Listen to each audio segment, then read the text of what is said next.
The great happiness. Buddham saranam gacchami. Manopupangama dhamma manosiddha manomaya मनसाचे पदुठेन भासति वा करोति वा ततो न दुःखमनवेति चक्रं वा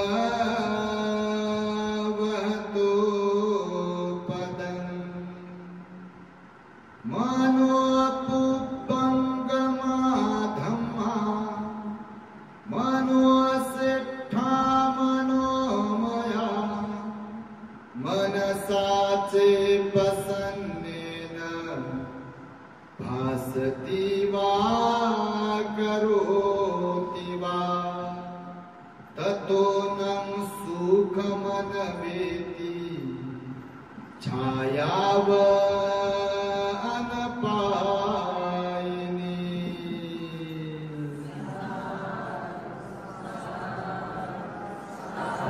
संपूर्ण विश्वाला ज्यांनी सुख शांती मानवता तथा दुःख मुक्तीचा आर्य संदेश दिला असे ते दुःख मुक्तीचे मार्गदाता दुःख मुक्त महामानव महान कारुणिक तथागत भगवान सम्यक संबुद्ध तथागतांनी आपल्या शुद्ध प्रज्ञेतून निर्मिलेला सद्धम्म आणि त्याच सद्धम्माचा गेली 2500 वर्षांपासून सातत्याने अहोरात्र प्रचार आणि प्रसार करणारा पूजनीय भिक्खू संघ या महान आणि सर्वश्रेष्ठ अशा त्रिरत्नांना प्रथमतः त्रिवार अभिवादन करतो ज्यांच्या महान आणि असीम त्याग प्रभावामुळे आपल्याला जो हा अनमोल असा बुद्ध धम्म लाभला आणि ज्यांच्यामुळे आपल्याला हे एवढे मोठे वैभव प्राप्त झाले असे महान युग प्रवर्तक भारतीय राज्यघटनेचे शिल्पकार परमपूज्य बोधिसत्व डॉक्टर बाबासाहेब आंबेडकर या महामानवाच्या महान अशा धम्मक्रांतीमध्ये संपूर्ण जीवनाला समर्पित करून आज या महान मंगलमय धम्मचक्र प्रवर्तन दिनी तथा आषाढ पौर्णिमा वर्षावास प्रारंभ दिन अधिष्ठान दिन आर्य उपोषणशील दिन या महान मंगलमय दिनी आपल्या साजापूर येथील महाकरुणा बुद्धिस्ट मॉनेस्ट्री या ठिकाणी या दिनाचं औचित्य साधून पूज्य भिक्षू संघास श्रामणेर संघास भोजनदान बोधिपूजा मंगल मैत्री दानानुमोदन आणि धम्मदेसनेचं आयोजन केलेलं आहे। प्रत्येक रविवारी आणि पौर्णिमेच्या दिवशी सकाळी 10 ते दुपारी 1 वाजेपर्यंत जाहीर धम्मदेसना भिक्षू आणि श्रामणेर संघाचं भोजनदान उपासक उपासिकांना भोजनदान असा कार्यक्रम सातत्याने 3 महिन्यांपर्यंत वर्षावासाच्या कालावधीमध्ये चालणार आहे। तेव्हा आजही हा कार्यक्रम इथे पहिल्या दिवसाचा संपन्न होतो आहे।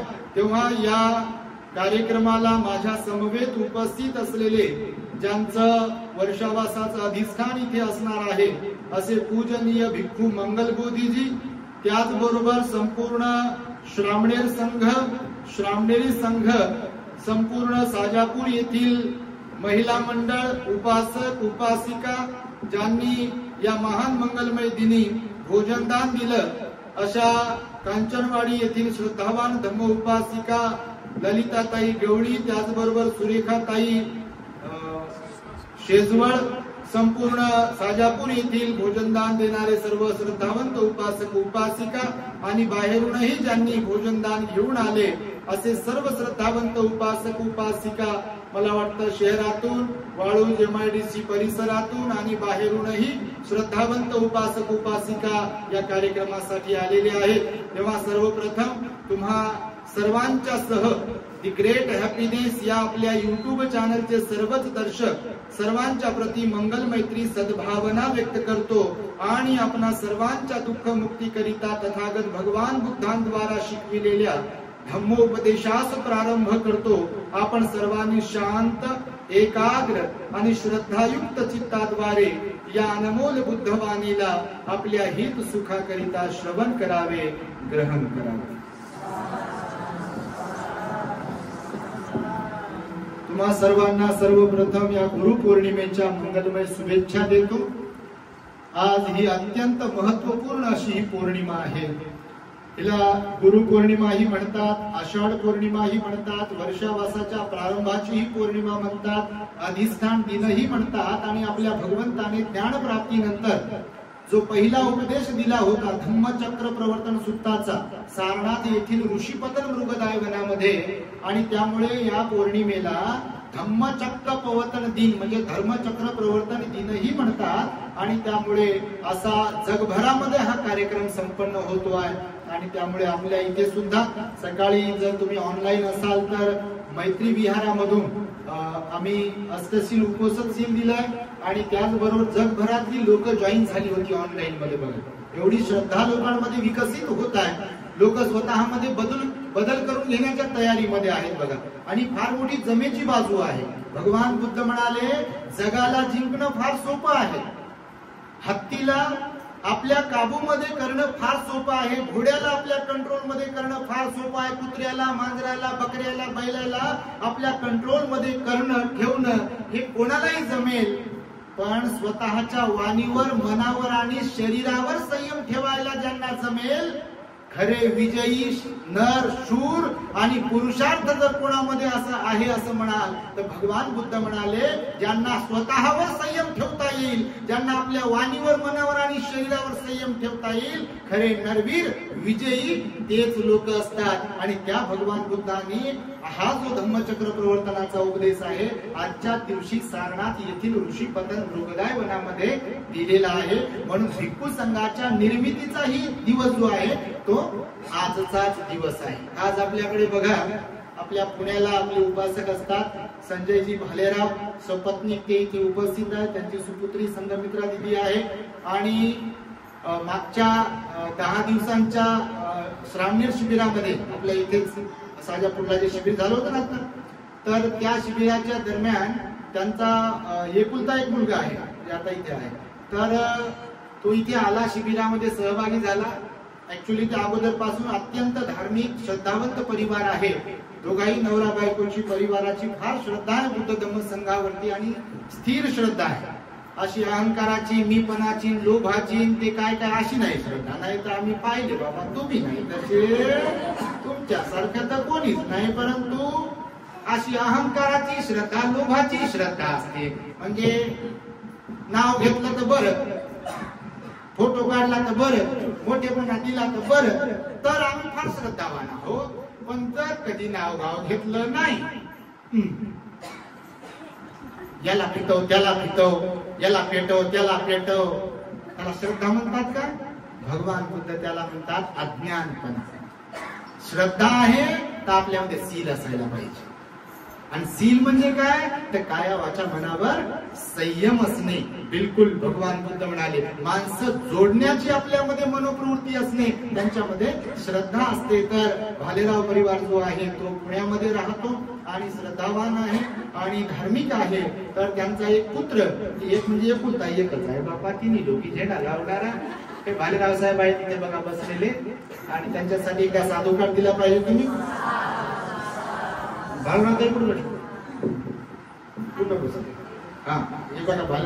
त्यांच्यासाठी एकदा साधुकार द्या. यासाठी की आज या गुरुपौर्णिमेचं औचित्य साधून पाठीमागे जे आमचे खाद्यापित्या घरचे श्रावणी दिसतात काय, आर्यनंद त्यांचं नाव ठेवलं आहे. हात वर करून दाखवा. तर आज त्यांची श्रावणी दीक्षा झाली आणि त्यांच्या इच्छेनं, त्यांच्या माता पित्याच्या इच्छेनं आपल्या ती ग्रेट हॅपीनेस चॅनलला ते फॉलो करतात. सकाळी ताई म्हणे भक्तीजी रोज 2-3 प्रवचन ऐकल्याशिवाय काही म्हणजे मन भरत नाही. म्हणजे प्रवचन ऐकल्यावर कसं परिवर्तन व्हायला पाहिजे याचं ज्वलंत उदाहरण आणि एक आदर्श प्रेरणादायी नमुना म्हणजे पुण्याचे भालेराव परिवार आहेत आणि त्यांचा एकुलता एक सुपुत्र. त्यांनी आता संकल्प केला दोघा नवरा बायकोसह त्या आपल्या आर्यनने सुद्धा की कायमस्वरूपी भंतेजी बनण्यासाठीचा संकल्प अधिष्ठान त्यांनी केलाय आणि आज त्यांची दीक्षा झाली. जरा त्यांच्यासाठी सुद्धा तुम्ही साधू काढला. भगवान बुद्ध म्हणाले श्रद्धा असेल तर त्याग असला पाहिजे, नाही का? नाही तर वरवर करणी श्रद्धा काही कामाची नसते. आणि म्हणून आज हा अत्यंत महत्वाचा कार्यक्रम आहे. तर सकाळी उपोषण दिलं, तिकडेही धम्मदेशना दिली, आपल्या चॅनलवरती टाकली आहे. ज्यांना ऑनलाईन पाहता आलं नाही कारण सगळ्यांना जॉईन होता येत नाही. जगभरातून लोक जॉईन होतात. आता कोणाला जॉईन होता येते कोणाला होता येत नाही. फोन असा खनखन खनखन खनखन खनखन चालू राहते. फ्लाईट मोडवर टाकावं लागते. आजकाल तर फोन मी बंदच ठेवतो कारण आम्ही एक नंबर आमचा सातदेव साहेबांचा दिला किंवा इमर्जन्सी मध्ये काही तर तिथे त्यांना जातात. आता ते लोड तसा कमी झाल्यासारखा पण आमचा चालू केलाच सुरू होते. Done done done done message, done done done done call. आणि नाही उचलल्यावर मग भंतेची कॉलच उचलत नाही. आता कसा काय उचलावं सांगा.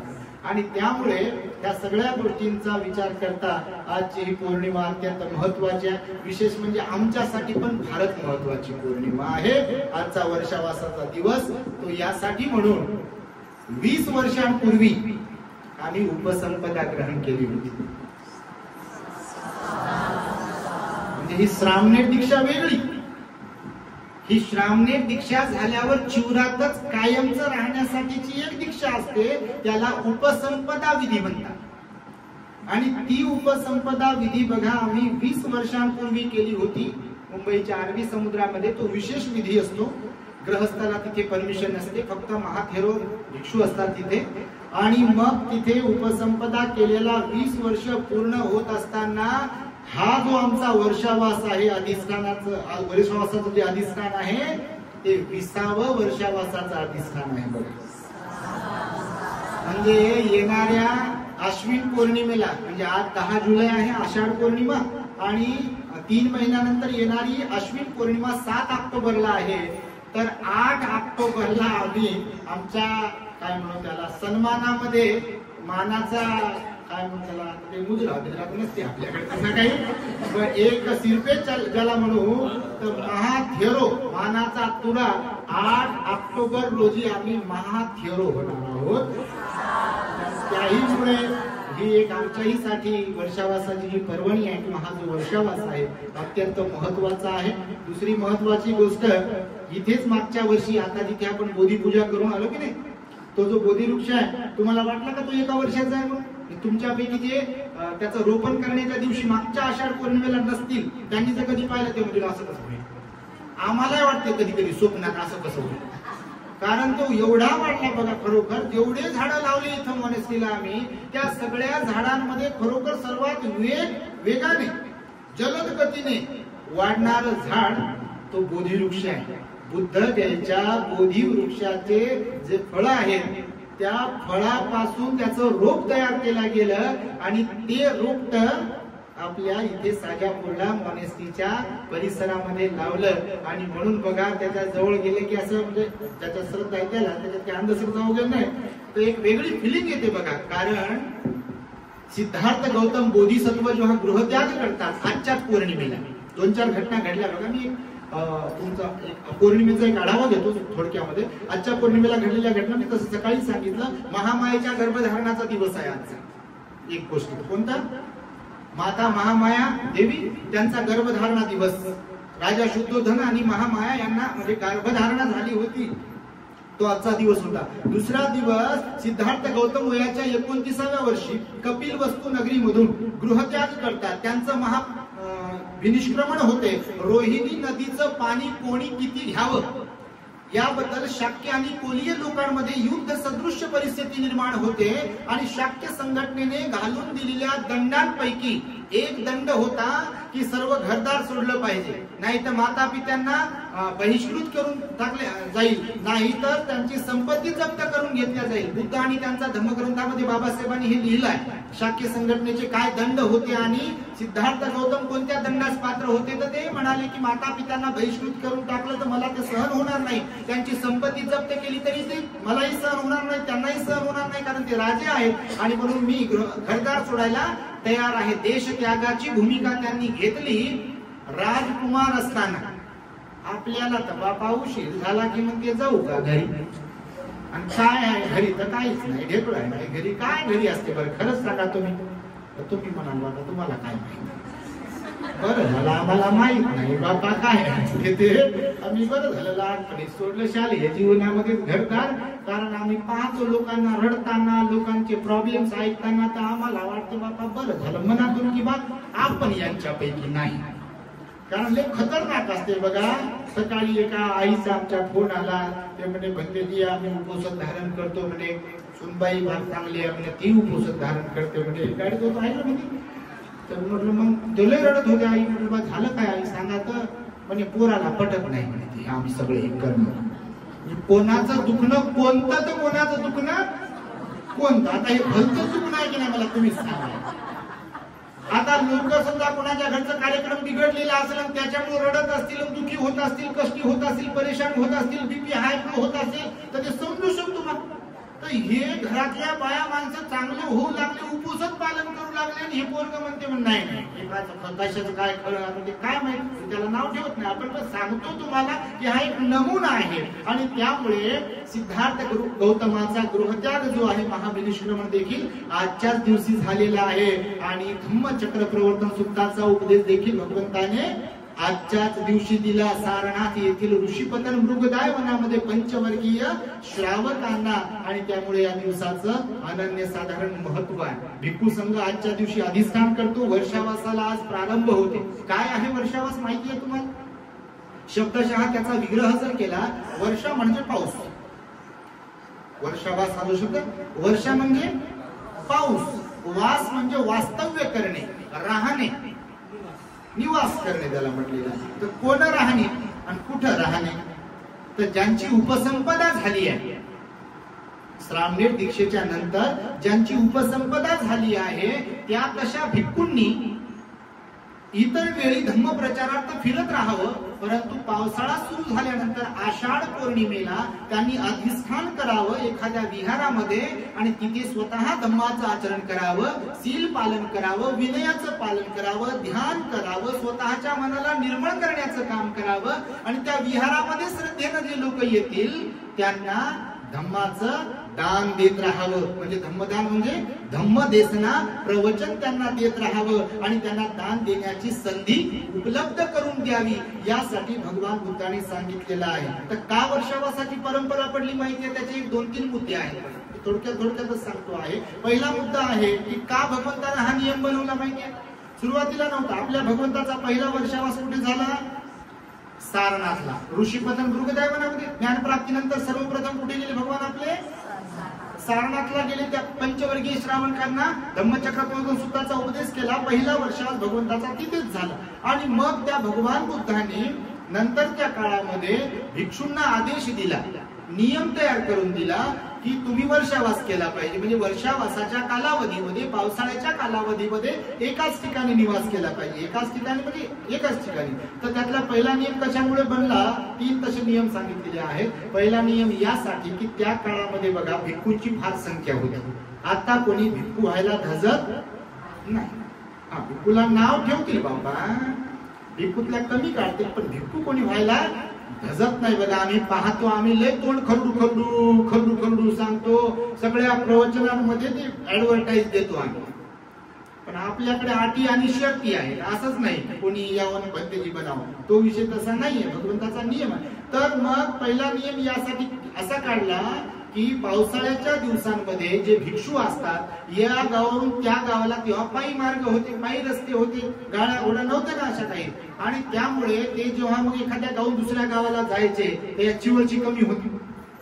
हे जे चिवर आज सहज मिळतात आम्हाला, हे मागे होऊन गेलेल्या भिक्खूंचा त्याच्यामध्ये त्याग आहे. बघा त्यांनी जर ही परंपरा टिकवली नसती भगवान बुद्धाची भिक्खूची, तर आज तुम्हाला कोणालाही आपल्याला भिक्खू पाहायला भेटले नसते. बाबासाहेब आंबेडकरांना देखील धम्मदीक्षेसाठी भिक्खू भेटले नसते. कारण तुम्ही जर धम्मदीक्षेचा इतिहास वाचला तर बाबासाहेब कुशीनगरला गेले होते. तुम्ही कुशीनगरला जर कधी गेलात तर चंद्रमणी महास्तवीर भंतेजी होते.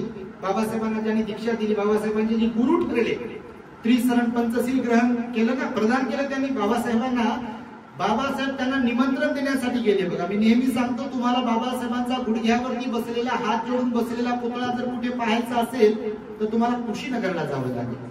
आणि कुशीनगरला चंद्रमणी महास्तवीर भंतेजींचा पुतळा वरती आहे आणि खाली जमिनीवर गुडघ्यावर हात जोडून बसलेला बाबासाहेबांचा एकमेव पुतळा आहे. तो यासाठी म्हणून की धम्मदीक्षेच्या कार्यक्रमात आम्हाला दीक्षा देण्यासाठी, त्रिसरण पंचशील देण्यासाठी भंतेजी आपण यावेत म्हणून भंतेजीला निमंत्रण देण्यासाठी बाबासाहेब कुशीनगरला गेले होते. तर त्या काळात भंतेजी नव्हते जास्त. आता तर बापा विचारूच नका, भरपूर भंतेजी आहेत ना. ऐका ना, तुमच्या घरचं कोणी नसेल तरी हरकत नाही, पण बाकी जे आहेत ना भरपूर आहे.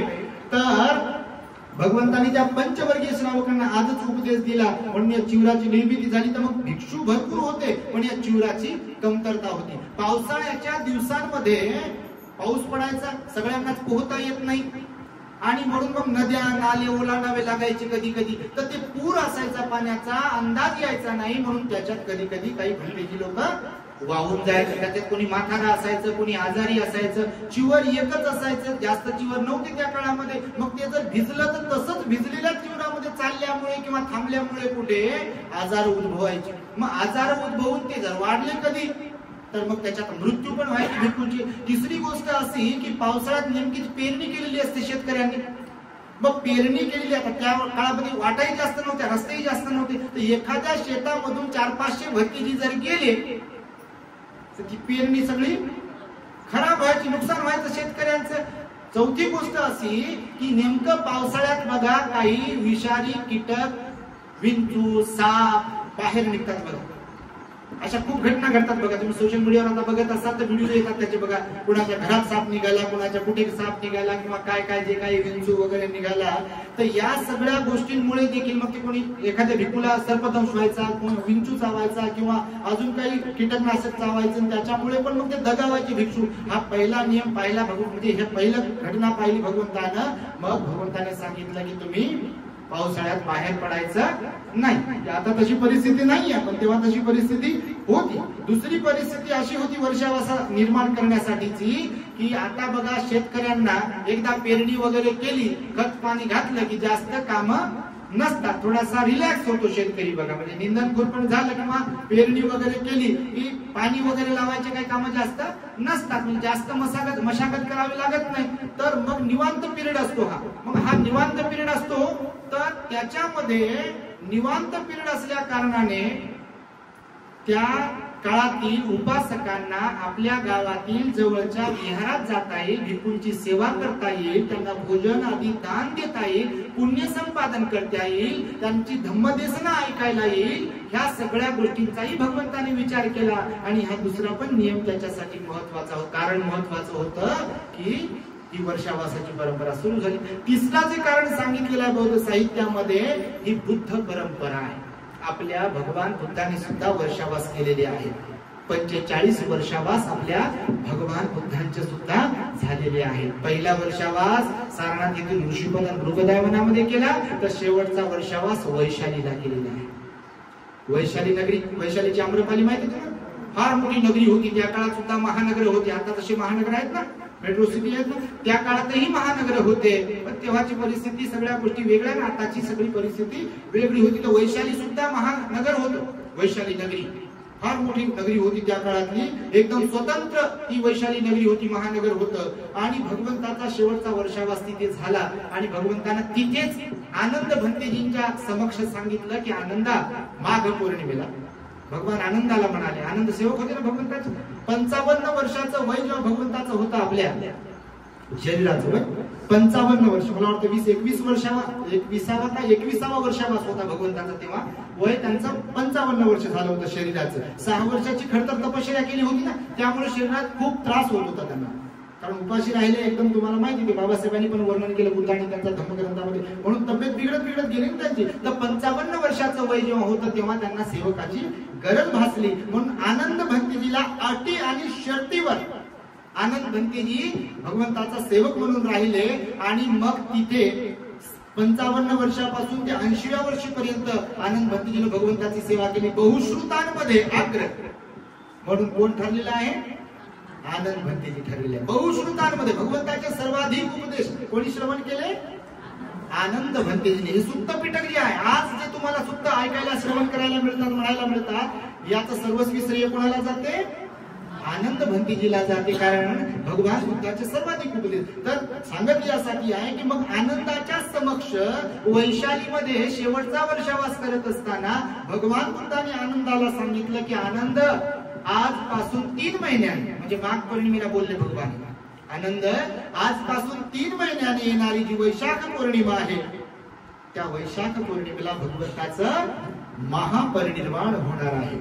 आणि बरोबर मग माघ पौर्णिमेपासून भगवंताचा वैशाली पासून पावा मार्गे कुशीनगर पर्यंत प्रवास झाला. चुंद लोहाराच्या घरी शेवटचं भोजन घेतलं आणि नंतर बसत उठत अतिसार झाला भगवंताला.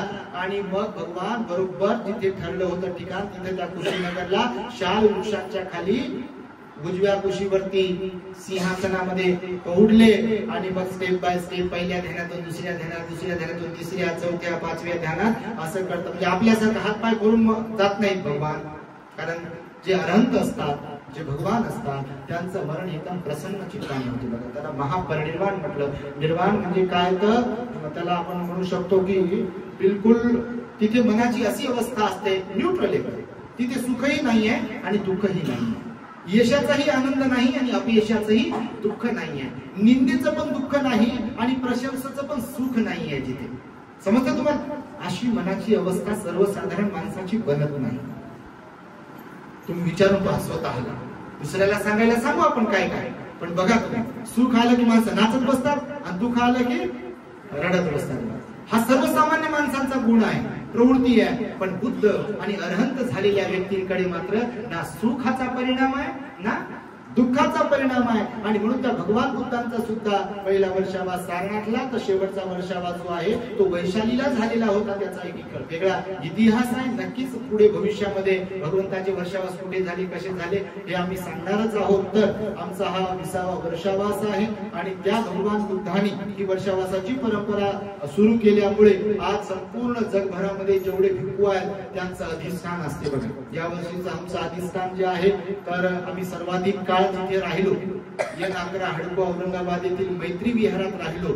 अत्यंत श्रद्धापूर्वक तिथल्या सर्व श्रद्धावंत उपासक उपासिकांनी आमची सेवा केली. म्हणजे एकदम 11वीला होतो तेव्हापासून मुंबईला मध्ये गोरेगाव पूर्वेला, गोरेगाव पश्चिमेला आम्ही राहिलो. आजही येऊन जाऊन इकडेही गोरेगाव पश्चिमेला विहार आहे आणि सर्वत्र तर आम्ही फिरतो.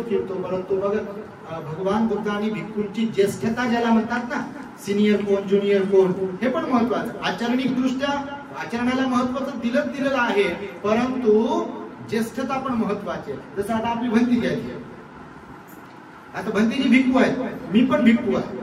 शरीराचं वय भंतीजीचं माझ्यापेक्षा जास्त आहे, बरोबर आहे. समजा मी त्यांच्या मुलाच्या वयामध्ये बसत नसेल, बाबा त्यांचं ते वेल मांडवाला गेलेला आहे सगळा, उदाहरण म्हणून सांगतो. तर वयानं जरी समजा शरीराच्या वयानं जरी मोठे असले भंतेजी आपले आणि मी त्यांच्या पेक्षा वयानं जरी लहान असलो, तरी भगवान बुद्धाच्या धम्मामध्ये भिक्खूची जी ज्येष्ठता असते ती उपसंपदेच्या दीक्षेवरून मोजली जाते. आणि उपसंपदेची जी काही दीक्षा असते त्याला ग्राह्य धरल्या जाते वर्षावास. तर आमच्यात आम्ही जेव्हा भेटतो तेव्हा वंदन करण्यासाठी अगोदर विचारल्या जाते. जर अनोळखी भंतेजी असतील तर भंतेजी आपले वर्षावास किती झाले. जसं आता माझे 19 झाले, आता हा 20वा आहे. तर मला कोणी वंदन करताना माझ्याकडे अनोळखी भंतेजी आले समजा, तर ते विचारते किंवा मी कोणाकडे जाऊ अनोळखी भंतेजीकडे, भिक्खूकडे, तर ते विचारल्या जाईल की आपले वर्षावास किती झाले. असं नाही म्हणणार तुमच्या शरीराचं वय किती आहे. अच्छा तुम्ही 65 वर्षाचे झाले का, बरं मी 40चा, बरं वंदन. तसं नाही. भगवान बुद्ध म्हणाले दीक्षेला विधीला उपसंपदेला महत्व आहे. कधी कधी श्रामणीर पण आमच्यापेक्षा लय वयानं मोठे असतात हो. कार्यक्रमात जातो कधी कधी आमचे भक्तीची लोक म्हणतात बा आता ते वयानं मोठे आहे आणि चिवर घेतलं श्रामणीर आहेत सांगतात. लोकांना काय माहित आता, लोकांना या बारीक गोष्टी माहित नाही तुमच्या माहितीचं. काही काही लोकांना माहित नाही, काही काही लोकांना माहित आहे यातला बारकावे, काही काही लोकांना माहित नाही जे बिचारे अज्ञानी असतात किंवा या मार्गापासून थोडेसे दूर आहे. त्यांना वाटते हे वयात मोठे दिसायले हेच मोठे बनकेची आहे. आणि जे मोठे बनकेचे ते बिचारे तसेच बसतात, ते श्रामणीराला जाऊन वंदन करतात. त्यांना वंदन केलं तर पुण्यच मिळते. पण ज्येष्ठ भिक्खू विनय शील संयम ह्या गोष्टीला सुद्धा महत्व आहे बौद्ध धर्मामध्ये. आणि त्यामुळे भिक्खू जीवनाची ज्येष्ठता ही वर्षावासानुसार ठरत असते. तुमच्या माहितीसाठी सांगतो. आणि म्हणून वर्षावास ही कुणाचे असतात तर उपसंपन्न झालेल्या भिक्खूंचे वर्षावास असतात. परंतु भगवंताच्या काळात आणि आताही भगवंताच्या काळात जसं विशाखा मिगार मातेचं उदाहरण सांगितले जाते, तर आजही काही लोक आहेत विशाखा मिगार मातेचे वंशज. काही माता आहेत आपल्या, काही भगिनी आहेत, काही अनाथपिंडकाचे वंशज आहेत आपल्या समाजामध्ये. अनाथपिंडक सुदत्त जे होते त्यांचे वंशज आहेत. म्हणजे दान देण्यामध्ये आग्रह आहेत, विहारात जाण्यामध्ये तत्परता दर्शवतात, धम्मदेशना ऐकण्यामध्ये तत्परता आहे, श्रद्धेमध्ये ते अग्रेसर असतात बघा. आणि श्रद्धेचा, धार्मिकतेचा, दानाचा, शीलाचा, उपोषणाचा, पंचशिलेचा आणि गरिबी श्रीमंतीचा काही संबंध नाही. कोणी श्रीमंत आहे म्हणून फार धार्मिक आहे आणि कोणी गरीब आहे म्हणून फार धार्मिक नाही, याचा असा काही संबंध नाही. आम्ही पाहिलं एवढ्या वर्षांमध्ये काही काही ठिकाणी मला पाहन फुलं व्हा असे वातावरण आहे. घरदार, ओळख पाळख, नोकरी, श्रीमंती जळमंता जळेना. आणि बुद्धम शरणं गच्छामि म्हणाव का बुद्धम शरणं गच्छामि म्हणाव की बुद्धम शरणं गच्छामि म्हणाव, पाया पडायचं की वंदन करायचंय यातला फरक काही कळेना. म्हणून धार्मिकतेचा आणि गरिबी श्रीमंतीचा, धार्मिकतेचा रंगारूपाचा, धार्मिकतेचा शिकलेल्याचा आणि अशिक्षिताचा काही संबंध नाही. आज असे कितीतरी उपासक उपासिका आहेत की ज्यांना क ग ग नाही माहित नाही, पण एवढी श्रद्धा आहे बघा काही काही लोकांमध्ये. तुम्हाला काय सांग, रोज विहारात येतील, धम्मदेशना श्रवण करतील, उपवासाचं काटेकोरपणे पालन करतील. नाही झालं 3 महिन्या वर्षावासामध्ये तर 8 दिवसातून 1 दिवसाला जे सांगितलं भगवंतानं महिन्यातले 4 उपवास तेव्हा ते पालन करतील. नेहमी नेहमी दान देतील, काही ना काही दान देत राहतील, धार्मिक कार्यक्रमांमध्ये सहभागी होत राहतील. असेही काही लोक आहेत बघा. आणि काही काही लोक कशातच नसतात, या मार्गातच नाहीत बिलकुल. म्हणजे जसे की आम्ही या गावचे नाही, जय भीम बोलो आणि की एकदम त्या दिवशी म्हणजे बनतेची नमो तसं जसं होईल तसं असं समाजाचं चाललंय. काही अंशी ते खरंच आहे बघा ना तुम्ही. लय काही काही ठिकाणी बेकार कंडिशन आहे, तुमच्या माहितीसाठी सांगतो. आणि म्हणून ही वर्षावासाची परंपरा सुरू झालेली आहे. तर तुम्ही सुद्धा अधिष्ठान करू शकता बघा. कोणते अधिष्ठान केले पाहिजे तुम्ही? पहिली गोष्ट तर आपल्या लोकांकडे बाबासाहेबांच्या पुण्यामुळे श्रीमंती तर आलेलीच आहे बघा. काही लोकांना जर सोडलं तर कमतरता आहे धार्मिकतेची. आणि बाबासाहेबांची फार इच्छा होती, तुमच्या माहितीसाठी सांगतो, फार म्हणजे प्रचंड इच्छा होती बाबासाहेबांची की माझ्या समाजाने धार्मिक बनावं. धार्मिक म्हणजे कोणतं तर बुद्ध धर्माचं आचरण करा. ज्या 22 प्रतिज्ञांबद्दल बऱ्याचदा सांगितल्या जाते फक्त देवा धर्माच्या विरोधामध्ये आहेत असं, तर बिलकुल देवा धर्माच्या विरोधातच आहेत. एवढंच 22 प्रतिज्ञा नाही, तर तुम्ही जर कधी वाचाल 22 प्रतिज्ञा तर त्याच्यात आचरणिक भागही बाबासाहेबांनी सांगितलेला आहे. भगवान बुद्धांनी सांगितलेल्या 10 पारमिता पाळीत. लोकांना जर विचारलं काय आहेत 10 पारमिता तर सर्वांना सांगता येतील ना? भगवान बुद्धांनी सांगितलेल्या अष्टांग मार्गावर मी चालेल किंवा त्याचा अवलंब करेल. माहिती आहे का अष्टांग मार्ग कोणता? म्हणजे सर्वांना, तुम्हाला नाही बाबा, तुम्ही तरी चांगले, पण काहींची गोष्ट करतो. माहिती आहे का लोकांना? बाबासाहेबांनी पालित पंचशील असताना देखील 22 प्रतिज्ञांमध्ये सुद्धा पंचशील घातलं बघा. वाचा तुम्ही 22 प्रतिज्ञा. त्याच्यामध्ये लिहिलं मी हिंसा करणार, मी चोरी करणार नाही, मी व्यभिचार करणार, मी खोटं बोलणार नाही, मी दारू पिणार नाही. हे लिहिलं स्पेशली, कारण माझा अज्ञानी समाज आहे. उद्या त्यांना कळणार नाही पानाती पाना वेरमणी म्हणजे काय, सुरा मेरे म्हणजे माझा ठाणा म्हणजे काय. कारण हे पोटा पाण्याच्या नादी लागतील, त्यांच्या नळाला पाणी येईल, त्यांच्या घराचं बांधकाम सुरू होईल, काय काय बाकीचे काम व्यवसाय वगैरे नोकरी यांच्या सुरू होतील. आणि त्याच्यामुळे सगळ्यांना कळणार नाही, धुंदीत राहतील काही काही की बा याच्या व्यतिरिक्त बाबासाहेबांनी काय काय सांगितलंय आपल्याला हे समजणार नाही ना सगळ्यांना. हे बाबासाहेबांना समजलं असं म्हणतं 22 प्रतिज्ञामध्ये पंचशील सांगितलं बघा. आणि विहारात येण्याविषयी सांगितलं. भगवंतांनी तर सांगितलंच विहारात गेलं पाहिजे. बाबासाहेबांनी सुद्धा सारनाथ येथे शेवटचं भाषण दिलं होतं. तुमच्या माहितीसाठी सांगतो, जिथे भगवान बुद्धांनी पहिला उपदेश दिला तिथे बाबासाहेबांनी शेवटचं भाषण दिलं. त्या शेवटच्या भाषणात सारनाथ येथील बाबासाहेबांनी सांगितलं की किमान रविवारी बौद्ध जन हो, किमान रविवारी तुम्ही सहकुटुंब बुद्ध विहारात गेले पाहिजे. तर आज भिक्खूंचा अधिष्ठान दिवस आहे का नाही, पौर्णिमा आहे ना. सिद्धार्थ गौतमाने पण अधिष्ठान केलं. मी सकाळच्या प्रवचनात सांगितलं बघ, ज्ञान प्राप्तीसाठी अधिष्ठान केलं त्यांनी. आपल्या पद्मासनात बसले, ते गवताच्या आसनावर बसले, पूर्वाभिमुख होऊन बसले, अशा प्रकारे बिलकुल बघा, पिंपळाच्या झाडाखाली निरंजना नदीकडे तोंड केलं आणि बसले बिलकुल. वैशाख पौर्णिमेच्या दिवशी संकल्प केला, शरीरात रक्त आटेल, शरीरातलं माझ्या हाड मांस झिजून जाईल, पण तरी सुद्धा मी हे आसन सोडणार नाही जोपर्यंत मला ज्ञान प्राप्त होत नाही. आणि त्यांचं पूर्व पुण्य होतं, म्हणजे असं कोणालाही भेटत नाही. नाही तर मी बसलो असा. काही लोक लय पुढे गेलेले आहेत बाबा, लय म्हणजे लयच पुढे गेलेले. ते त्यांना थोडस मागे आणणं जमत नाही. ते कारण ते पुढे गेलेले मागे कसं आणताय, नाही का. भगवान बुद्ध म्हणाले, काही लोक ऐकणारे असतात, काही लोक समजून घेणारे असतात, काही लोक बदलणारे असतात, काही लोक खरंच त्या भाजीतल्या पळीसारखे बदलतच नाही. देवदत्त घरातला होता, बदलला नाही. बदलला का? बदलला का? शेवटी मरताना त्याला वाटलं की बा आता आपलंच गणित काहीतरी चुकले, पण वेळ निघून गेली होती. आणि वेळ निघून गेली ना तेव्हा पश्चातापाशिवाय आपल्या वाट्याला दुसरं काहीच येत नसते. बघा, तुमच्या माहितीसाठी सांगतो, काही बाबतीत वेळ पुन्हा पुन्हा येत नाही. चांस बार बार नहीं मिलते जिंदगी में, ये बात याद रखो. बाकी सगळा परिवार तुमच्या सोबत राहील, काम धंदे चालत राहतील, पण यानं जर कधी साथ सोडली या शरीरानं, ते इच्छा असूनही नंतर स्वतःचं पालन तुम्ही करू शकणार नाही. इच्छा असून तुम्ही विहारात येऊ शकणार नाही जर यानं साथ सोडली तर. असे लोक आहेत.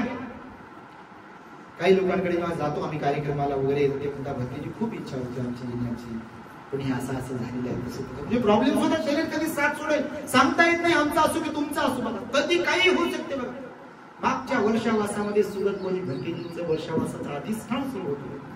92 वर्षाचं वय होतं. आजच्याच दिवशी इथेच साजापूरला भंतेजी सोबत होते. इथे विहारातही आम्ही त्यांना सर्वांनी मिळून वंदन केलं. भिक्खू संघाने तुम्ही पण वंदन केलं असेल. भंतेजींच्या हस्ते तो, आमच्या भंतेजींच्या हस्ते तो बोधिवृक्ष, आता ज्याला वंदन केला आपण, तो बोधिवृक्ष लावला. एकदम 92 वर्ष वय असताना देखील प्रसन्न मुद्रा भंतेजींची तुम्ही पाहिली. सगळ्यात एकदम प्रसन्न राहायचे, खुश राहायचे, हॅपी राहायचे एकदम. आणि 24 ऑगस्टला बघा, येणाऱ्या 24 ऑगस्टला भंतीचा प्रथम स्मृती दिन आहे. तोही कार्यक्रम आहे. प्रत्येक रविवारी पण कार्यक्रम होणार आहे इथे, सकाळी 10 ते 1 वाजेपर्यंत. आणि प्रत्येक पौर्णिमेला पण कार्यक्रम होणार आहे. आणि मला वाटतं 10 ऑगस्टला काहीतरी धम्मसहलीचा दिवस आहे. तर भंतेजी बघा 92 वर्षाची होते. 92 वर्ष वय, काहीच नाही बघा, खाट्यावर पडले नाही, काहीच नाही, एकदम तंदुरुस्त. आणि 24 तारखेला पाय घसरून पडल्याचं निमित्त झालं आणि भंतेजी गेले. असं मरण सगळ्यांना येत नाही. तुमच्या माहितीसाठी कुठला त्रास नाही, बिलकुल. समजलं तुम्हाला? तर हे शरीर कधी साथ सोडेल सांगता येईल. भंतेजीला जेव्हा वाढदिवस, त्यांचा वाढदिवस आम्ही साजरा करायचो विशेष प्रकारे. वाढदिवस म्हणजे काय तर ते फक्त केक कापण्यासाठी नाही, पण 4 लोक जमायचे, त्यांनाही आनंद व्हायचा, भिक्षू संघ यायचा, त्याच्या निमित्ताने आम्ही दान पुण्य करायचो, प्रवचन हे ते सगळ्या गोष्टी फार. आणि प्रत्येक वाढदिवसाला आम्ही भंतेजीला थोडस एक स्फूर्ती यावी म्हणून म्हणायचो, भंतेजी 92 वर्ष आता झाली, आता किती राहिले अजून? म्हणजे असं होतं बघा, बिलकुल तसं खरंच काही झालं नसतं. परंतु भगवंतानं सांगितलं की पूर्वकर्मानुसार आपलं जे कर्म असेल, मी असो तुम्ही असो कोणी असो, कधी कधी असे मरण येतात की ते कोणी विचारही करू शकत नाही. आता गुजरात मध्ये अहमदाबाद विमान क्रॅश झाले बघ, बघितलं का व्हिडिओ? अहमदाबादला गुजरातला आत्ताची घटना आहे बघा. बातम्या पाहता का नाही बाप्पा? का मालिका पाहता? त्या मालिकेतून लोक काढा बाहेर, नाही तर ते घराला बिघडवणार. मालिका आहे, सिरियल बिरियल पाहत बसू नका, ते लय पैसे कमवतात तिकडं. आणि तुमचं डोकं खराब करतात. खुन्नसपणा काढणार, काय काय करणार, त्रास देणं, परेशान करणं, गाठी मारून ठेवणं, बिलकुल ते काय म्हणून त्याला लय काय काय करतात म्हणून लोक. आमच्या काही पोरा पोरीकडे समजा रस्त्यानं येताना जाताना कधी नजर जाते तर बापा ते केस वाढवलेले, ते तोंडात एवढं काय काय ठेवले, त्याचं ते खेकड्यासारखं वाकडत वाकडत वाकडत वाकडत चालते, ते काय झालेलं असते त्याला काय माहित नाही. म्हणतो ऑपरेशन वगैरे झालं का काय विचारलं ते ऑपरेशन वगैरे काही झालं नाही, 4-2 पैसे जास्त आले, वागते माणसाला डिंग डॉंग डिंग डॉंग चालतात बघा. काही लोक इकडं पाय जोडत नाही त्याचा खेकड्याकडे, भलतीकडे पाय ओढत. नाचायचं सांगायचं 14 एप्रिलला बापा, सकाळच्या कार्यक्रमाला येत नाही, संध्याकाळच्या कार्यक्रमाला मी वर्गणी दिली म्हणते.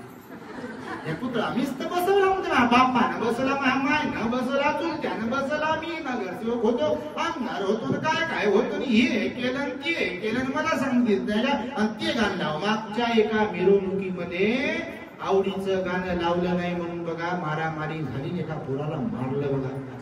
माहित तुम्हाला आवडीचं गाणं जयंतीची घटना सांगतो तुम्हाला, हे मुद्दा म्हणून सांगतो तुम्हाला. तर त्या अहमदनगरला अहमदाबादला गुजरात मध्ये विमानाची दुर्घटना घडली, सगळे लोक मेले. बघितलं हा, एकच वाचलं पण वाचलं की नाही. त्याच्या अगोदर तुम्हाला आठवत असेल नसेल, मला वाटतं तिकडे साताऱ्याकडे सांगलीकडे कुठेतरी एक घटना घडली होती, एक बस दरीत कोसळली होती. आठवतं का? रिव्हर्स घेऊन जा माइंडला, स्मरणशक्ती चांगली असेल. एक बस टूरवर निघाली होती, सहलीवर निघाली होती, अख्खी बस दरीत कोसळली, एका झाडाला अडकली, एकच माणूस वाचून वरती आले. सारी बस सगळे लोक दरीत जाऊन त्यांचा पत्ता लागला नाही, ते काढता आलं नाही, एवढ्या खोल दरीत गेले. गेले की नाही? किती आनंद असेल निघताना, असतो की नाही? कोणाला माहित आहे, कोणाला वाटते का मरण येईल म्हणून. हे सांगतोय यासाठी आज अधिष्ठान दिवस आहे. प्रत्येकात कमी जास्त प्रमाणात राग, द्वेष, मत्सर, अहंकार, लोभ, नाही का, ह्या सगळ्या गोष्टी असतात. अरहंत झाल्याशिवाय ते संपणार नाही. तर भगवंतानं सांगितलं वर्षावासाचा जो कालावधी आहे तुम्ही अधिष्ठान केलं पाहिजे. किमान या दरम्यान उपवसथाचं अष्टशिलाचं मी पालन करेन, मी हिंसेपासून अलिप्त राहील, चोरी कर्मापासून अलिप्त राहील, मी ब्रह्मचर्य व्रत धारण करेन, या विचारापासून अलिप्त राहील, मी खोटं बोलणार नाही, मी याला कुलूप लावेन. हे जर लयच याला कंट्रोलच होत नाही बाबा, काही तर याला मोठ्या मोठं कुलूप आणून लावत राहील. काही तर दोनच गोष्टीसाठी उघड, काही तर तुमचं, एक तर टप्पू मारण्यासाठी, दुसरं रागाने, द्वेषानं, क्रोधानं बोलण्यासाठी, शिव्या देण्यासाठी. तर भगवंताने सांगितलं याचा चांगला वापर करा.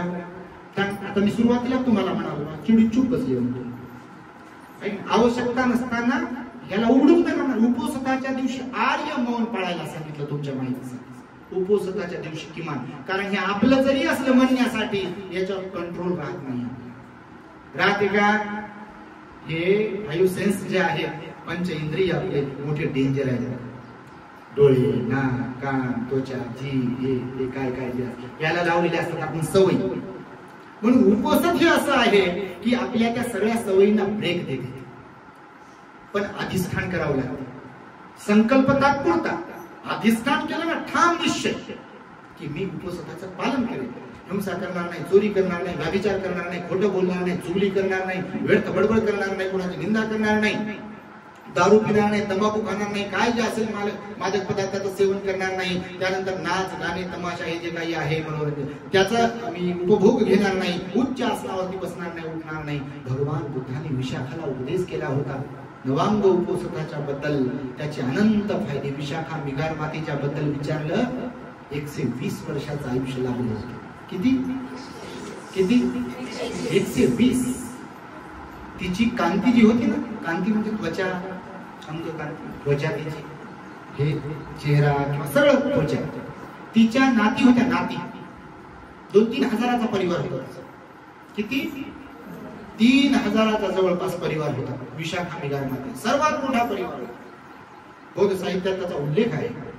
असं म्हटलेलं आहे की नातीच्या मध्ये सगळ्या नाती समजा जेव्हा बसायच्या आणि विशाखा मिगार माता तिथे जेव्हा बसायच्या की नाही, तेव्हा ओळखायला यायचं नाही की यातली विशाखा मिगार माता कोण आहे आणि नाती आहे. 5 विशेष गोष्टींचा लाभ तिला प्राप्त होता. आपल्या चॅनलवर त्याचं प्रवचन आहे ग्रेट हॅपीनेस. 5 लाभ तिला प्राप्त झाले होते. जेव्हा विचारणा केली तेव्हा सांगितलं गेलं की यापूर्वी देखील आणि आताही वयाच्या 7व्या वर्षापासून काटेकोरपणे अधिष्ठानपूर्वक विशेष उपवासाचं पालन करण्यामध्ये आणि भिक्खू संघाला अधिष्ठानपूर्वक दान देण्यामध्ये अग्र असणाऱ्या उपासिकेमध्ये अग्र कुणाचा नंबर पहिला? भगवान बुद्ध म्हणाले माझ्या विशाखेचा म्हणजे विशाखा मिगार मातेचा नंबर आहे बघा. तर तिचे दातही 120 वर्षाचे असताना पडले नाही. सुरकुत्या येतात की आपल्या चेहऱ्यावरती वगैरे वय वाढल्यावर सुरकुत्या नव्हत्या. तिची नजर एकदम तीक्ष्ण होती बघा, बिलकुल. हा केस तिचे लांब कमरेपर्यंत लांब काळे घोर केस बघा. आणि ज्या इच्छा असतात की नाही सर्वसाधारण लोकांच्या बऱ्याच इच्छा हे पांढरं होणं म्हणते, हे काही नका पिवळे त्याचा अर्थ पॉलिश लावली. ते कोणाची गोष्ट समजा लावतात लोक, सर्वसामान्य ग्रस्त लोक आहेत तुम्ही नाही का. कोणाला वाटते बाबा आपण जरी म्हातारा झालो तरी म्हातारा दिसलो नाही पाहिजे बाबा. पण नैसर्गिक गोष्टी अशा आहेत की त्याला आपण कोणीच थांबवू शकत नाही. थांबू शकतो का? नाही थांबू शकत. भगवान थांबू शकले नाही. थांबू शकले का भगवान? थांबू नाही शकले भगवान. 6 वर्षाची खडतर तपश्चर्या केली. भयंकर त्रास होत होता पण ते दुःखमुक्त असल्या कारणाने सम्यक संबुद्ध असल्या कारणाने सर्वसामान्यांना जसा त्रास होतो किंवा ते जे मनावर घेतात सर्वसामान्य लोक, थोडा जरी त्रास झाला की एवढा करून, तर भगवान तसे नसतात. आणि त्यामुळे हे सगळं काही यासाठी सांगत आहे की तुम्हाला हे संधी आहे. जीवन पुन्हा पुन्हा असं आपल्याला लगेचच भेटेल त्याची काही शाश्वती नाही आहे. आणि हातपाय कधी थकतील किंवा कधी आजारी पडू, कधी काय प्रॉब्लेम होईल हेही सांगता येत नाही. म्हणून महान पुण्यकर्म करण्याची ही संधी आहे. ही दौडू नका, तुम्हीही संकल्प करा.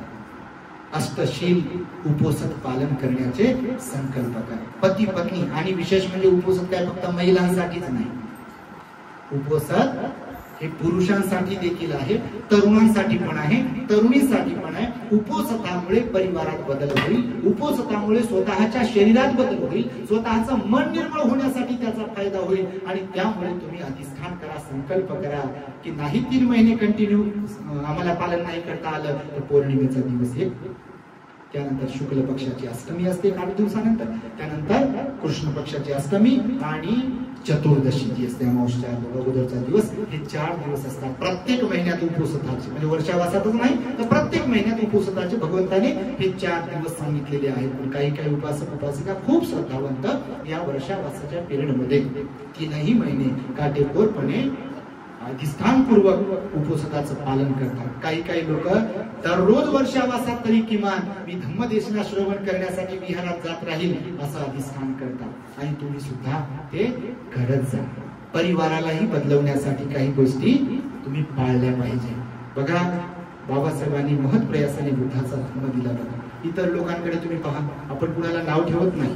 आता बघा पंढरपूरची यात्रा झाली, सोशल मीडियावर पाहिलं असेल तुम्ही, बातम्यांमध्ये पाहिलं असेल तुम्ही, वर्तमानपत्रांमध्ये पाहिलं असेल तुम्ही. त्या लोकांना काहीच कामधंदा नाही असं म्हणणं हे मूर्खपणाचं ठरेल.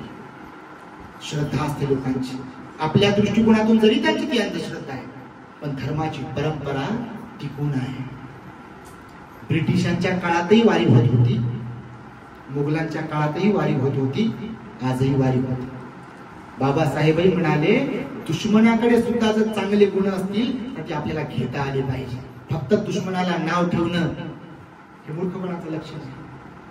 बरोबर की नाही? म्हणजे चोराकडूनही तुम्हाला काही गोष्टी घेता आल्या पाहिजे जर त्याच्याकडे चांगल्या गोष्टी असतील तर. नाही तर कोणाचंही नाव काढायचं, नाव ठेवायचं, हे बरोबर नाही, ते बरोबर नाही, हे बरोबर नाही, ते बरोबर नाही असं म्हणता बटन तर ते आपल्याला संपला विषय. मग काय सारं जग बरोबर नाही म्हणते. भगवंताने सांगितलं अत्तदीप भव. म्हणून उपवासाचं पालन करा. सकाळी 12च्या आत तुम्हाला जे काही बनवलं आहे सर्वांच्यासाठी, मी सकाळी पण बोललो, साबुदाणा चिवडा बिवडा असायचं काही भानगडीत पडण्याची उपवासामध्ये गरज नाही. उपवास आणि उपवासामध्ये जमीन आसमानचा फरक आहे. शेवटचा पॉइंट, उपवास जे लोक करतात त्यांच्या श्रद्धेनं, त्या उपवासामध्ये आणि उपोषणशील मध्ये जमीन आसमानचा फरक आहे. त्याच्यामध्ये कोणाला तरी प्रसन्न करण्यासाठी मी हे खाणार नाही ते खाणार नाही असं म्हणून पाळल्या जाते. इकडे तसं माझ्या मनाला निर्मळ करण्यासाठी, माझ्या वाणीला निर्मळ करण्यासाठी, माझ्या शरीराला निर्मळ करण्यासाठी, माझ्या जीवनामध्ये मला सुख शांती प्राप्त व्हावी यासाठी उपोषणाचं पालन केले जाते अधिष्ठान पूर्वक. तर त्याच्यामध्ये 8च नियम आहेत, फार सोपे आहेत. त्यामध्ये मध्यान्नाच्या पूर्वी भगवंताने म्हटलं तेव्हा घड्याळ वगैरे नव्हती, तर पोटभर जेवण करायचं आहे, जे काही सर्वांच्यासाठी खास बनवण्याची काही गरज नाही. त्याच्यानंतर काही खायचं नाही. सायंकाळी समजा तुम्ही गोळी घेत असाल, एखादी आजारी असाल, तर मग ज्यूस मध्ये काही ज्यूस वगैरे असेल तो पण थोडासा तो तुम्ही घेऊ शकता. पण काही आजार बिजार नाही तर मग उपाशी जर राहिलं तर उलट फायदा होता. तुम्ही उपवास करून पहा, तुम्हाला शारीरिकही फायदा होईल आणि मानसिकही फायदा होईल. भगवंताने उगीच थोडे नियम सांगितले, कोणताच नियम भगवंतानं उगीच सांगितलेला नाही. आणि म्हणून जड जेवण या 3 महिन्याच्या कालावधीत ते करू नका बाबा. काही काही सवय राहते जड. पावसाळ्यात तरी किमान करू नये जे करतात समजा त्यांनी, कारण पावसाळ्यात डायजेशन सिस्टम हे उन्हावर चालते, सूर्यावर माहिती का. हे जे आपलं पचनक्रिया आहे की नाही, कशावर चालत असते माहिती, सूर्यावर चालते ती. तुम्ही म्हणाल सूर्य तिकडे ना आपण इकडं, निसर्गाचा घटक आहोत आपण, पण सगळ्या गोष्टींचा परिणाम होतो याच्यावर. पावसाळ्यात आभाळ भरून आलं, पाऊस आला की काही लोकांना बरोबर दरवर्षी सर्दी, खोकला, दमा, अस्थमावाले लोकांना त्रास होते बघा बिलकुल. तर ह्या सगळ्या गोष्टी यासाठी सांगतो, उपोषणाचं तुम्ही जर पालन कराल तर तुम्हाला अनेक लाभ होतील आणि तुम्ही पालन कराल अशी अपेक्षा आहे. आजच्या या गुरुपौर्णिमेच्या निमित्ताने पुनश्च तुम्हा सर्वांना शुभेच्छा देत आहे. दररोज सायंकाळी 6 वाजता आपल्या दी ग्रेट हॅपीनेस चॅनल वरती आम्ही मिलिंद प्रश्न हा जो ग्रंथ आहे, कारण मिलिंद महाविद्यालयामध्ये आम्ही शिकलो, इथे बाबासाहेबांनी हेतू पुरस्कार, मला वाटतं कालच PS सोसायटीचा 17वा 80वा वर्धापन 8 तारखेला झाला बघा. बाबासाहेबांनी औरंगाबादला कॉलेज काढलं ना, मिलिंद कॉलेज, तिथेही आम्ही शिकलो. तुम्ही शिकले असाल तर त्याला नाव जे दिलं मिलिंद. तुम्ही मिलिंद कॉलेजला कधी गेलात तर एंट्रन्सला जे मेन गेट आहे त्याच्या लेफ्ट साइडला एक पोस्टर लिहून ठेवलेलं आहे. त्याच्यात बाबासाहेबांच्या भाषणाचा मायना आहे की मी या महाविद्यालयाला मिलिंद हे नाव का दिले. तुम्ही कधी जाऊन वाचा. ग्रीक मिनंडर राजाबद्दल बाबासाहेबांनी सांगितलं, एक आदर्श विद्यार्थी म्हणून मिलिंद राजा आणि एक आदर्श शिक्षक म्हणून भिक्खू नागसेन, पंडितजी नागसेन होते. या दोघांमध्ये प्रश्न उत्तरांचा जो संवाद केला गेला, बौद्ध साहित्यातील अत्यंत महत्वाच्या प्रश्नांवरती त्यांनी प्रकाश टाकलेला आहे. समर्पक आणि उदाहरणं उपमा देऊ नागसेन भंतेजींनी मिलिंद राजाला समजून सांगितलं. 19 विद्यांमध्ये तेही मिलिंद राजा पारंगत होते. तुम्ही कधी वाचला असेल मिलिंद प्रश्न ग्रंथ, अत्यंत मजेशीर आणि ज्ञानार्जनासाठी खूप उपयुक्त असा तो ग्रंथ आहे. आपल्या चॅनलवर महामंगल सुद्धा आहेच आहे. धम्मपद अट्टकथाचेही काही प्रवचन धम्मदेशना आहेतच आहेत. परंतु आम्ही विचार केला आणि लोकांची पण तशी इच्छा होती बऱ्याच की मिलिंद प्रश्नावर भंतेजी काही प्रवचन द्यावेत, धम्मदेशना द्यावेत. म्हणून दररोज सायंकाळी 6 वाजता मैत्री विहारामध्ये येणाकर हायकोर्ट कॉलनीमध्ये आमची जाहीर धम्मदेशना असणार आहे. आणि बाहेरच्या लोकांनी विनंती केली की भंतेजी आम्हालाही ऐकायला मिळालं पाहिजे, आमच्याकडे कोणी भिक्षू नाही, काहीच नाही. तर म्हणून एक खिलाडी साहेब बघा, सिन्नरवरून, नाशिकवरून आले, कोणी नांदेडवरून आले, कोणी पुण्यावरून आले, कोणी कुठून लोक आले, आपले फार श्रद्धावंत लोक आहेत बघा. तर आपल्या चॅनलवर ते लाईव्हही असणार आहे, थेट प्रक्षेपण. त्यासाठी आपल्या द ग्रेट हॅपीनेस चॅनलला युट्यूबवर जाऊन सबस्क्राईब करावं लागेल, म्हणजे तुम्हाला लगेच मग लाईव्ह झालं की ते दिसत राहील तुम्हाला. आणि धम्मदेशना रोज ऐकायला मिळेल, क्रमशः ऐका म्हणजे तुम्हाला समजेल. मिलिंद राजाने भंते नागसेन यांना विचारलेले जे प्रश्न आहेत आणि भंते नागसेन आणि मिलिंद राजाला त्या प्रश्नांची दिलेली समर्पक उत्तरं जी आहे, तर ते चालणार आहे 3 महिन्यांपर्यंत. आणि आम्ही असा विचार करतोय की 7 ऑक्टोबरला जरी वर्षावासाचा समारोप होणार असला भगवंताच्या विनयानुसार, तरी 19 ऑक्टोबरला जर शक्य झालं तर आमचा महाथेरोचा कार्यक्रम मिलिंद महाविद्यालयाच्या प्रांगणामध्ये ठेवण्याचा आमचा मानस आहे. तशी काही भिक्खूंची आणि उपासकांची पण इच्छा आहे आणि त्याही कार्यक्रमाची एक तुम्हाला सूचना म्हणून देतो आहे. आज माता रमाई यांचं नाटक ज्यांनी आपल्या औरंगाबादमध्ये केलं, रमाई नाटकामध्ये आणि चित्रपटही येणार आहे. अशा आमच्या उबाळे ताई, प्रियंका ताई उबाळे सपत्नीक इथे आल्या आणि त्यांच्यासाठी आपण साधुकार द्यावं. साजापूर येथील मस्त श्रद्धावंत उपासक उपासिकांनी भोजनदान दिलं. त्याचबरोबर आमच्या ललिताताई गवळी कांचनवाडी आणि सुरेखाताई शेजवळ यांनी पण भोजनदान दिलं, परिष्काराचं दान दिलं. त्यांच्याबरोबर पांढरे कोण काय भाग्यश्रीताई पांढरे, कमलताई इंगळे यांच्याकडूनही आज भोजनदान प्राप्त. इतरांनी पण भोजन तुम्ही घेऊन आलात, पण यांनी निमंत्रण देऊन भोजनदान दिलेलं आहे. तेव्हा या भोजनदान दात्या, सर्वच भोजनदान दात्यांसाठी सुद्धा तुम्ही साधुकार दिला पाहिजे. दानाचं अनुमोदन केलं. प्रत्येक रविवारी इथे भोजनदानाचा कार्यक्रम असणार आहे. काही लोकांना तारखा तर दिल्याच आहे आणि सुवर्ण संधी आहे साजापूर वासियांसाठी. त्यांना आम्ही अगोदरच सांगितलं की तुम्ही सुद्धा दर रविवारी आणि दर पौर्णिमेला इथे जो कार्यक्रम होणार आहे त्याच्यामध्ये भोजनदान घेऊन यावं. स्वतःचं पण आणावं आणि आमच्यासाठी पण आणावं आणि मग आम्हालाही द्यावं, तुम्ही घ्यावं. असा कार्यक्रम 3 महिन्यांपर्यंत चालणार आहे. तेव्हा तुर्तास आजच्या या कार्यक्रमामध्ये आपण एवढ्या मोठ्या संख्येने उपस्थित झालात त्याबद्दल तुम्हा सर्वांच्या प्रती मंगलमैत्री सद्भावना व्यक्त करतो आणि माझ्या शब्दांना इथे पूर्ण विराम देतो. भवतो सर्वमंगलम् रक्षन्तु सर्वदेवता सर्वभूता सदा सुखी भवन्तु ते.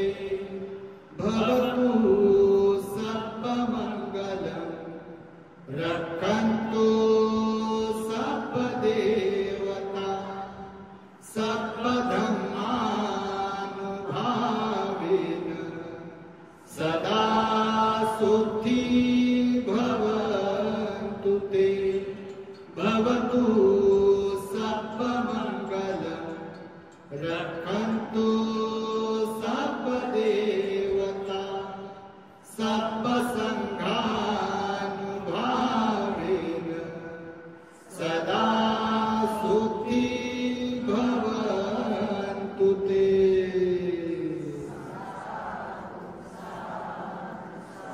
बुद्धं नमः, धम्मं नमः,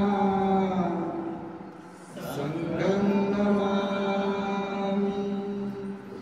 The great happiness. बुद्धं शरणं गच्छामि.